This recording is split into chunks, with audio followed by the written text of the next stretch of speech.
Muito bem, bem-vindo ao canal Cenário Global. Hoje, em edição extraordinária, a partir de agora, todo dia, trazendo para você um boletim completo com relação aos números do coronavírus, do Covid-19 no mundo, no Brasil e particularmente aqui em Pernambuco. Vamos desdobrar aí alguns aspectos relacionados a essa problemática. Vamos trazer números, mas também dicas, orientações, falando com especialistas em economia, saúde, educação, para que a gente possa aí poder aprender e com certeza passar por essa situação bastante difícil para toda a humanidade. Vamos então iniciar nosso programa hoje, Cenário Global, Boletim Covid-19, todo dia aqui para você.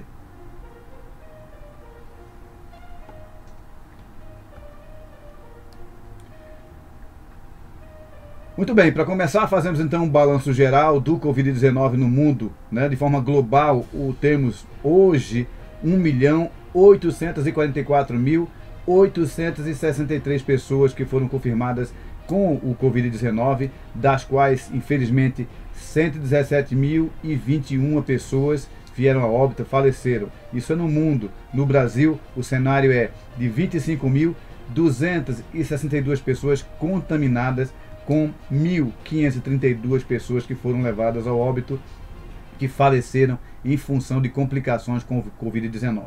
Em Pernambuco, especificamente, nós temos um quadro que é de 1.484 pessoas infectadas, com 143 óbitos até a data de ontem. Esse relatório é emitido pela Secretaria de Saúde do Estado de Pernambuco. E os dados gerais são obtidos através do site da OMS, a Organização Mundial de Saúde.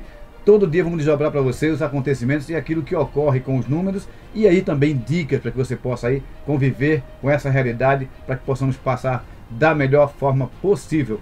Esses números estão aí para vocês verem, acompanharem. Todo dia vamos renovar com a fé sempre forte e determinante de que em breve tenhamos aí zerado, né, o quadro de pessoas infectadas e possamos aí gradativamente voltar à normalidade, uma normalidade controlada, gerenciada, seguindo as normas da OMS, seguindo as orientações de países que já estão conseguindo melhorar sua situação e entrar gradativamente em um processo de normalização dos seus atos diários, né? Da economia, da vida como um todo. Mas é preciso agora o cuidado com a vida e a orientação do Ministério da Saúde, do Henrique Mandetta, também é de afastamento social, de ficarmos em casa. Muito bem, vamos então falar um pouquinho de Pernambuco. Eu vou chamar aqui conosco na linha o professor Sandro Prado, que vai desdobrar alguns aspectos desse número.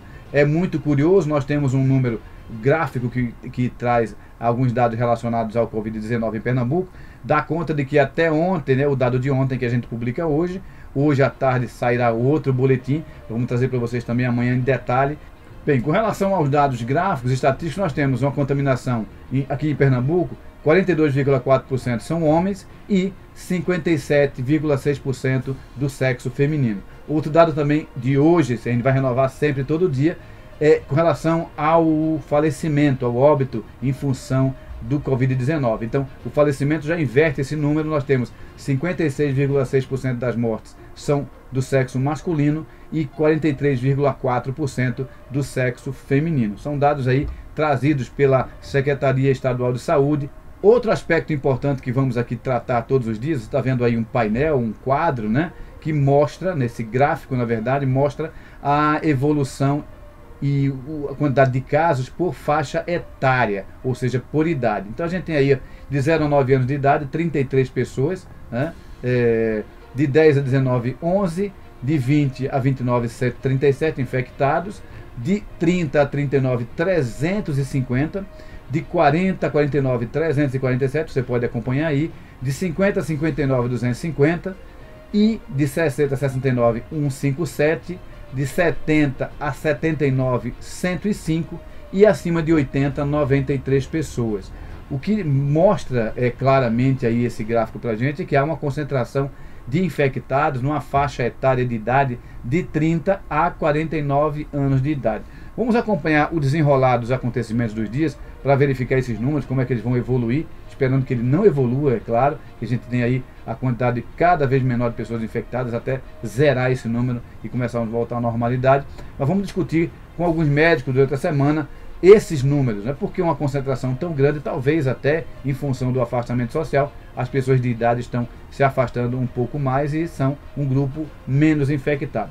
Muito bem, vamos falar um pouquinho então sobre esse dado com relação a mulher e homem, né, em termos de infecção. A mulher aí no caso é mais infectada, mas os casos, né, de falecimento são maior no sexo masculino. Vamos discutir aqui na linha, tem o professor Sandro Prado, que vai desdobrar um pouco para a gente esse aspecto. Professor, boa tarde. Flávio Félix, em relação ao percentual de casos confirmados aqui no estado, a gente tem aí um número bem maior de mulheres do que de homens. Nós temos 57,6% das pessoas infectadas são do gênero feminino, 855 pessoas, e 42,4%, ou seja, 629, são do gênero masculino.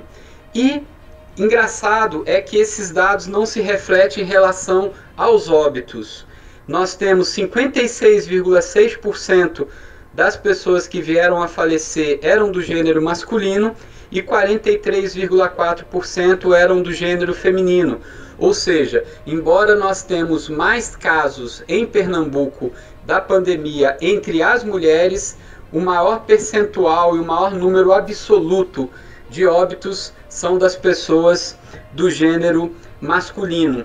E a maior incidência, né, de pessoas que falecem com a doença em Pernambuco está entre a idade de 60 a 69 anos. Então, o maior número de óbitos são de pessoas que estão na faixa entre os 60 e 69 anos. Muito bem, professor Sandro Prado, realmente de fato tem aí aquilo que já havíamos comentado, o professor reforçou. No entanto, o número, apesar de termos um quantitativo de pessoas acima de 60 anos, 60 a 69, né, com menos números de contágio, a mortalidade, como isso já foi discutido muito aí pelos meios de comunicação, por especialistas, a concentração de óbitos realmente é maior na faixa etária entre 60 e 69 anos de idade, né, e também 70 a 79 anos de idade. Nós juntarmos de 60 a 79, nós temos aí, contando, né, até o dia de ontem, 68 óbitos no estado de Pernambuco, 18 óbitos entre 50 e 59, 10, 40 a 49, 6, 30 a 39, de 20 a 29, 1, de 10 a 19, 2 e de 0 a 9 anos de idade, um óbito. É lamentável e entristecedor, a gente externa o nosso sentimento a todas as famílias que sentem a dor da perda em função do Covid-19. Mas é algo que a gente precisa lutar muito agora, com um pensamento muito positivo, para que as pesquisas realmente merecem cada vez mais ênfase, para que possamos transformar a sociedade e possamos mudar radicalmente aquilo que acontece. Isso passa também por um aspecto da mudança comportamental. Ainda essa semana teremos aqui conosco o professor Fábio Pedrosa, que vai desdobrar alguns assuntos de um relatório que ele trouxe para a discussão conosco, que fala de um aspecto muito importante. Eu vou aqui destacar alguns pontos importantes para que a gente entenda. Eu vou colocar esse slide aí para vocês perceberem, né? Esse gráfico, esse material é feito a partir do trabalho do Everaldo Alencar Feitosa, que é vice-presidente da World Wind Energy Association, em Bonn, na Alemanha. E ele traz um estudo que é muito curioso, que fala o seguinte, é esse aí que eu estou mostrando para vocês: relação direta entre as localidades com nível crítico de Covid-19 e alta concentração de dióxido de nitrogênio. O dióxido de nitrogênio é um elemento feito a partir da manipulação do homem na natureza. O homem exerce uma atividade predatória muitas vezes. Então, ele explica no relatório que o dióxido de nitrogênio é um elemento fabricado pelo homem. Ele é resultado da poluição causada por motores de combustão interna, diesel, gasolina, por fábricas e geradores de energia à base de petróleo. Obviamente é preciso repensar então essa questão. Sabe por quê? Se você está acompanhando o noticiário, você sabe, as 4 grandes regiões mais infectadas e que tem trazido aí, trouxeram, né, maior problemática com relação à quantidade de pessoas que morreram, à quantidade de contaminação, e inclusive a primeira é Wuhan, a primeiro ponto, marco zero, né, no espalhamento do Covid-19. E olha esse dado, esse chat aqui, esse gráfico para vocês verificarem essa informação. Regiões do planeta com maior concentração de dióxido de nitrogênio. Essa relação é idêntica à relação de lugares onde há maior incidência de contaminação e de casos de óbitos. Primeiro, Wuhan, na China, maior concentração de NO2 e também de dióxido de nitrogênio e também de casos de Covid-19. Norte, número 2, norte da Itália, que envolve Milão, Turim e região do Vale. 3, Europa Central mais Londres, lugares amplamente afetados. 4, Nova York, a gente sabe muito bem, infelizmente, a situação em que Nova York está, né? E 5, América do Sul, São Paulo. São Paulo é um dos pontos de maior contaminação no Brasil. Então é preciso refletir, esse relatório é muito importante, vamos passar ele aqui de forma muito rápida, para você entender que a mão do homem exerce com certeza um peso muito grande com relação ao que acontece nesse planeta Terra, tão judiado muitas vezes, né? É preciso crescer, é preciso pensar em economia, em desenvolvimento, mas desenvolvimento sustentável. Esta semana falaremos com ele, professor Fábio Pedrosa, que vai nos orientar um pouco mais sobre esses aspectos e discutir esse assunto. Muito bem, voltando ao relatório do Covid-19, eu vou chamar mais uma vez aqui o professor Sandro Prado para destacar alguns aspectos com relação à concentração, né? A concentração de casos e localidades que tem se verificado aqui no estado de Pernambuco. Aqui na linha, professor Sandro Prado. Pois é, Flávio Félix, em relação aos casos confirmados, né, o destaque é no município do Recife, onde nós temos confirmados 857 pessoas com o Covid-19. Outro município também que a gente pode evidenciar é o município de Olinda, que chegou a 122 pessoas, e o município do Jaboatão dos Guararapes, com 103 pessoas infectadas com o vírus. Então, no estado de Pernambuco, esses são os 3 municípios aonde a doença, onde o Covid-19 ele está mais espalhado, aonde as pessoas devem tomar muito mais cuidado, né, em relação à transmissão do coronavírus. Muito bem, professor Sandro Prado. De fato, as aglomerações, né, urbanas, as cidades mais aglomeradas, isso acontece.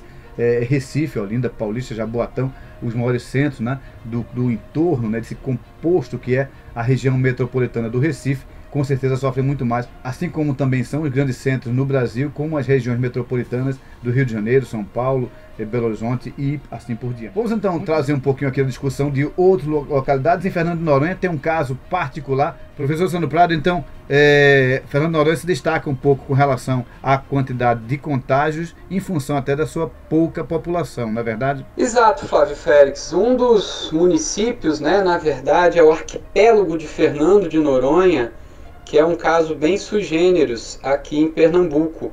Nós temos 24 casos no arquipélago de Fernando de Noronha, devido ao tamanho diminuto da população, é um dos lugares onde a gente tem o maior percentual de pessoas infectadas em relação ao número de munícipes, ao número de pessoas que vivem.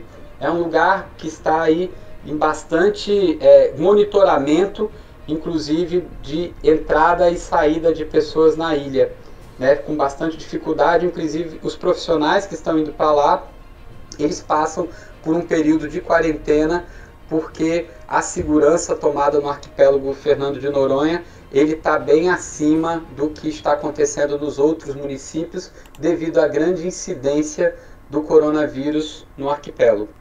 Bem, professor, realmente é preciso estar muito atento, né? As autoridades locais, a força local é muito importante aí na contenção, no administrar de políticas que possam realmente levar a uma contenção maior. Só para registrar um dado, esse a gente vai sempre atualizar, todo dia aqui o Boletim Covid-19 vai estar com você, trazendo informação, atualizando os dados e acompanhando para que você saiba o que acontece no mundo, no Brasil e aqui em Pernambuco.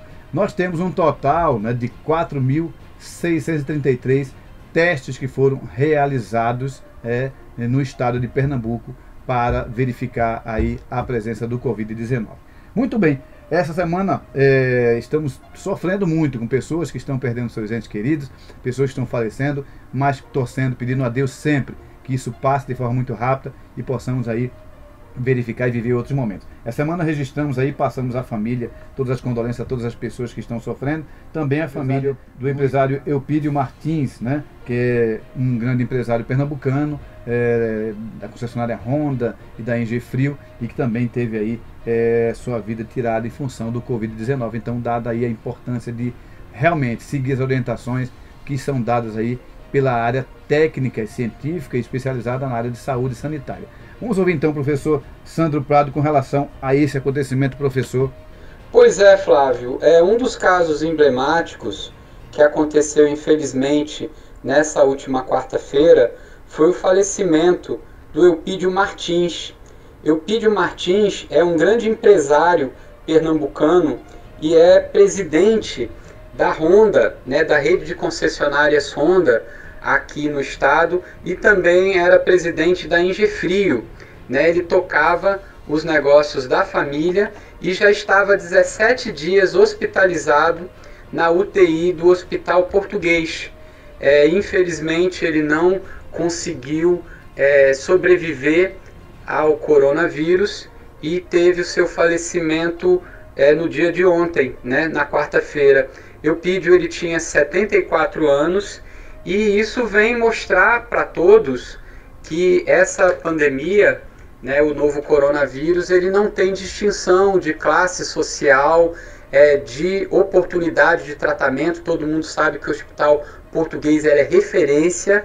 Ele estava sendo muito bem cuidado na UTI do Hospital Português, e mesmo assim ele não conseguiu resistir ao coronavírus e veio a óbito. É uma notícia lamentável, mas importante que a gente saiba que a doença ela realmente pode vir trazer uma comoção, né, para qualquer família, seja ela de classe mais elevada, seja dela de classe mais pobre. Então todos nós devemos aí redobrar os cuidados que as pessoas já estão tendo para não se contaminarem com o coronavírus. Muito bem, professor Sandro Prado, vamos passar nossas condolências à família, aos familiares, né, do senhor Eupídio Martins, e também mandar um forte abraço a todos que fazem parte, né, da equipe, né, de médicos, enfermeiras, enfermeiros, técnicos e auxiliares que estão aí à frente dessa grande demanda, dando muito, né, da sua vida profissional, se arriscando bastante para salvar vidas. A equipe também dos hospitais públicos, né, o Hospital Oswaldo Cruz, a todos que nós conhecemos aqui, todos os hospitais de referência no Brasil inteiro, ao Real Hospital Português, as pessoas que estão lá à frente tentando salvar vidas, mas é um desafio muito grande e muito difícil, obviamente, e como o Sandro falou, o afastamento social é com certeza uma das medidas importantes. E um abraço aí a todos que fazem parte carinhosamente desse processo de luta, né? O Real Hospital Português é muito bem gerido pelo senhor Alberto Ferreira da Costa, que está totalmente empenhado, né, em atender as pessoas, em buscar a melhor forma de curá-las, mas o desafio é grande. Muito bem, a gente está aqui trazendo para você esse panorama, boletim do Covid-19 aqui no Cenário Global, no meu canal. Acesse para que você possa ter informação todo dia. Vamos trazer para você um pouco desse panorama, uma discussão de um especialista, falando algo que possa agregar à sua vida e garantir que você possa ter tranquilidade para passar por essa fase. Muito obrigado, professor Sandro Prado, pela participação aqui conosco. Até amanhã, um forte abraço. Flávio, eu que agradeço a oportunidade e vamos aí continuar acompanhando os dados sobre o coronavírus e mostrando aqui, né, para todos os ouvintes, para todas as pessoas inscritas no canal. Um grande abraço e até o próximo Boletim Coronavírus. Muito bem, a você, muito obrigado, um forte abraço e até a próxima.